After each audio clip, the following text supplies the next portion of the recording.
of England, you know, the hi-hats. And I never got a hi-hat, but I had a bowler. And there's a picture outside my office when I got my first 10 million pound check. And I'm wearing my bowler, I got a smile about that wide on my face. Because in those days, they said, you know, that it was more or less unheard of for Yanks to take money out of the city. And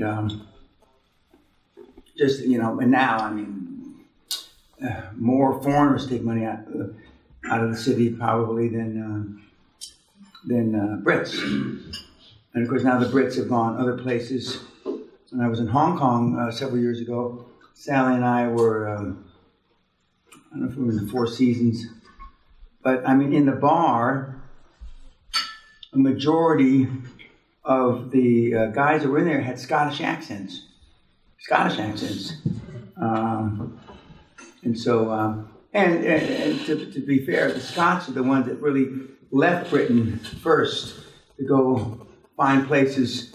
In Manila, the main country club and the main horse track race, and I lived in Forbes Park, which is kind of like the Mayfair of Manila, and or the Beverly Hills of Manila, and you know, Forbes was a Scot, and the McKinley Avenue. I mean so I mean the Scots got around. A lot of smart Scots, as Andrew Carnegie was, you know, arguably the first.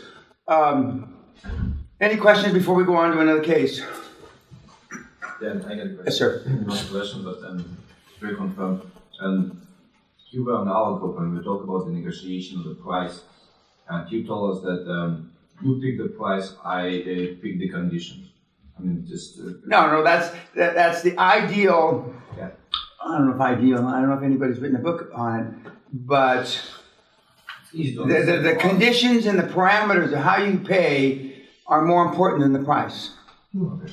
So let's say you're buying something that's worth 10 million and you pay 20, but you pay over 50 years. So what? You know, and it transcends the present value of the money. A lot of you that are more numerate with number, you know, numerate means that you're good with numbers, are thinking about the present value, what it's worth. No, I don't mean that at all. You know, because I know you are numerate. No. And for the dipshits on YouTube, it has nothing. Well, I won't say it has nothing to do with present value, but it's, you know, over 50 years, and that's a gross exaggeration to make a point. You're going to pay twice what the guy wanted, and he probably wanted twice what it was worth. So you're paying some multiple of what it's worth, but you got 50 years to pay for it. Even a monkey on YouTube can find the money in 50 years. And of course, then the terms.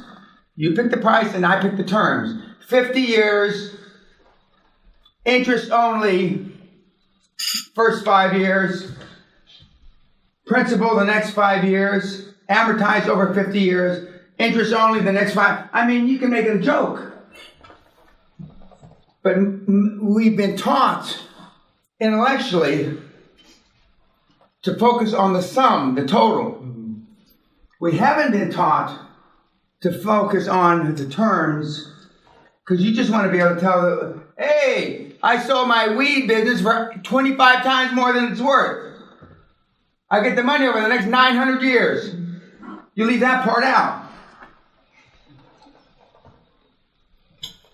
I mean, virtually all cultures are the same. All cultures.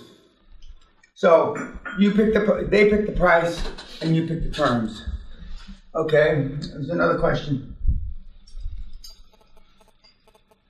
No? Okay, who wants to get up and do a song and dance? I will. Okay.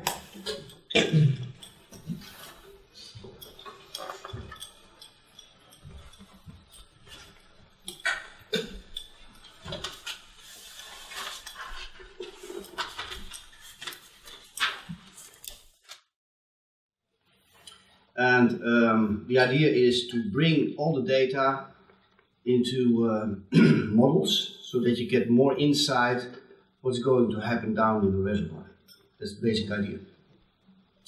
And that's what we're going to do right now.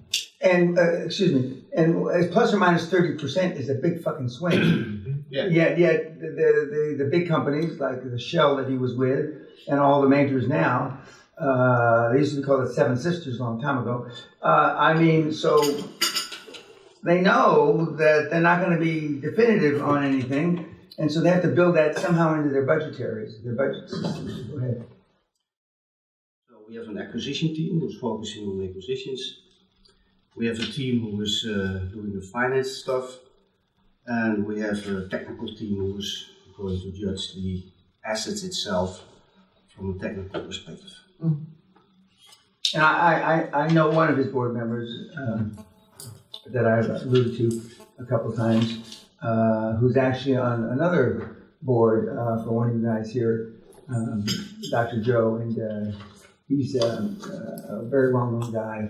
Very powerful guy, the certified public accounting community, where he was a senior partner for PricewaterhouseCoopers for many years. And I knew, well, actually, he was a young rookie when I was doing business with those guys a long time ago. But I mean, the rest of his board members, which I've looked at, they're all, extremely qualified. And on the technical end of the business that he is looking to roll up, I mean, there's a lot of moving parts. Yeah. There's a lot of moving parts. And so you have to really understand what the fuck you're doing. Or otherwise you're going to buy a pig in a poke, as they used to say. Yeah. And so, and there are certain industries and certain roll-up fragmented parts of that industries that you need more technical expertise. Like I tell you, you need one or two industry experts. And his, he needs 5 or 6 industry experts because he's split up the industry. So the second case. One quick word. Okay. So, yeah. So the 30% potential error rate. Now, my understanding though too is that at the end, I mean, if you're going through multiple iterations between measuring and getting to the board, it's not a 30% error rate. I mean, you start multiplying that, and I'm surprised that you can even make a decision So at the end of that. surprising, what I noticed is if you look into all those different silos, process data is coming out, but there's data which is not validated. Mm-hmm. And the first step, what we are going to do is we talk about probabilities. What is 1 sigma, 2 sigma, or 3 sigma of the probability of the data which is available. So we want to change that in quality data as a first step. So if you're measuring something, how do you know that the value is correct? Right. Now, Or even close to being correct. yeah. So you have to have a second measurement to check, let's say, the primary element. Yeah. And we call that validation. There's a difference between validation and calibration. Okay. Calibration means, and validation means is that you have a traceability chain. Okay. So when I'm measuring, let's assume 10 degrees, and the uncertainty of my instrument is, let's say, 0.2%, Right. then I need a reference instrument which is better than, and in this case, so you're building your traceability chain Okay. to prove that. And that's not currently in the industry now. It is, those tools are in the industry, but the strange thing is that all the process data which is coming from instruments is going into a data historian database, unvalidated. And that's what we're going to do. We developed algorithms with my current company to change data into quality data. Yeah. And that's the first step we're going to do. Because everybody is using that quality data or historical data to do their simulations, to do their calculations, etc. And it's not. Oh. So they're using a lot of data which is not valid or applicable for the application. Okay. I got a question. Yeah. So what we're using also, there's a bunch of big companies that are providing softwares like IGS or Schlumberger. They're concentrating just on that stuff. Correct. And you got this probability be 10, 50, 90, and then you make the calculation valuation on that. I mean, I know the softwares they are mostly concentrating on technical part. But if they're combined together with the financials, it's a big mess.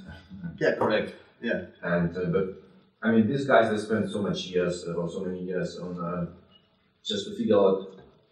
I mean, the data coming from seismic first, Yep. then you validate, you put all together, and usually what they're doing, working with probabilities, and then like on the North Sea, you have like I don't know, every 6 well is successful or something like that. Yeah, the And then reason. it's Yeah. very difficult to find the correct number or volume.